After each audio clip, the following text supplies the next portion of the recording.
സുഹൃത്തുക്കളെ, നമുക്ക് ചതുരങ്ങളുടെ എണ്ണം കണ്ടുപിടിക്കുന്ന ഒരു റീസണിംഗ് എബിലിറ്റി ക്വസ്റ്റ്യൻ പഠിക്കാം. ഈ കാണുന്ന ചിത്രത്തിൽ എത്ര ചതുരങ്ങളുണ്ട്? സമചതുരം അല്ല, എത്ര ചതുരങ്ങളുണ്ട്? അതായത് ദീർഘചതുരമായാലും ചതുരം തന്നെയാണ്. സമചതുരവും ദീർഘചതുരവുമായിട്ടുള്ള എത്ര ചതുരങ്ങളുണ്ട്? ഇങ്ങനെ ഒരു ചോദ്യം ചോദിച്ചാൽ നമുക്ക് എളുപ്പ മാർഗത്തിൽ കണ്ടുപിടിക്കാം. ഇവിടെ എണ്ണണം 1, 2, 3. വലത്തോട്ട് 3 സമചതുരങ്ങൾ, താഴോട്ട് 1, 2, 3. 1 + 2 + 3. 1 + 2 + 3 സമം 1, 2, 3. 3, 3, 6. താഴോട്ട് 1 + 2 + 3, 6. ആകെ ചതുരങ്ങളുടെ എണ്ണം സമം 6 × 6 സമം 36 ചതുരങ്ങൾ ഈ ചിത്രത്തിൽ ഉണ്ടായിരിക്കും. ഇനി ഈ ചിത്രം കൂടെ ഒന്ന് പരിശോധിക്കാം. 1, 2, 3, 4.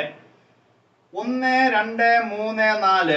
വലത്തോട്ട് 4 സമചതുരങ്ങൾ, താഴോട്ട് 4 സമചതുരങ്ങൾ. 1 + 2 + 3 + 4. 1 + 2 + 3 + 4 സമം 1, 2, 3. 3, 3, 6. 6, 4, 10. അതേപോലെ താഴോട്ട് 1 + 2 + 3 + 4 സമം 10. അപ്പോൾ ഇവിടെ ചതുരങ്ങളുടെ എണ്ണം സമം 10 × 10 സമം 100. ഈ ചിത്രത്തിൽ 100 ചതുരങ്ങൾ ഉണ്ടായിരിക്കും.